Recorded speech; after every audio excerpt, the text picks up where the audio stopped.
Alors dans cette vidéo je vais faire le commentaire de ce gaufrier semi-professionnel de chez Tefal.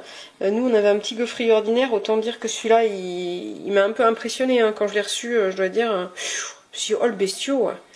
Alors les plaques, à l'intérieur on a des plaques à gaufres pour faire des gaufres belges, ici les plaques à panini, grille viande, etc.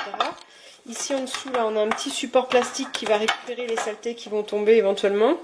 Et donc on a un câble assez court ici, et puis les voyants d'alimentation, et puis ici le réglage de la chaleur. La poignée se replie de manière à ne pas avoir cette poignée qui bloque pour le rangement. Et donc on a les boutons de libération des plaques, c'est super facile à mettre ou enlever. Donc ici on a les plaques, les autres plaques, donc on appuie sur le bouton, hop, on retire, on peut nettoyer. Voilà, c'est encore un peu lourd. Hop, ce soir on va faire des gaufres demain soir. Voilà, et donc en fait quand on s'en sert, ben, on va tourner, on va laisser un certain temps tourner. Alors là évidemment le truc, le seul souci c'est que c'est pas rotatif derrière, mais bon. Donc on va tourner et puis on va, là on peut plus ouvrir et on va retourner ensuite, voilà, rouvrir ce système là. C'est assez impressionnant, c'est franchement balèze. Hein. Et donc l'idée c'est de pouvoir faire des gaufres comme les pros quoi.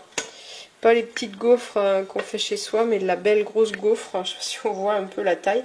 Alors moi le souci que j'ai, c'est que nous, on a un souci à la maison de maladie cœliaque, et donc c'est de la gaufre sans gluten, et comme ça tient moins bien, bah ça c'est un petit peu trop élevé. Donc si vous avez des problèmes de maladie cœliaque et que vous espérez faire des gaufres dedans avec de la pâte sans gluten, c'est mort, ça va pas le faire. Mais à la rigueur, utiliser ça pour faire des espèces de crêpes gratinées sans gluten, ça va le faire. Voilà, très très chouette appareil quand même. Hein. Gros bestiaux. Alors, ouais, c'est de la belle bête. Hein. Je me demandais à quoi ça servait le fait de retourner. J'avais pas compris au départ. Hein. Et en fait, j'ai laissé trop longtemps sur le deuxième tour. Et ça fait plat, tout plat, tout plat.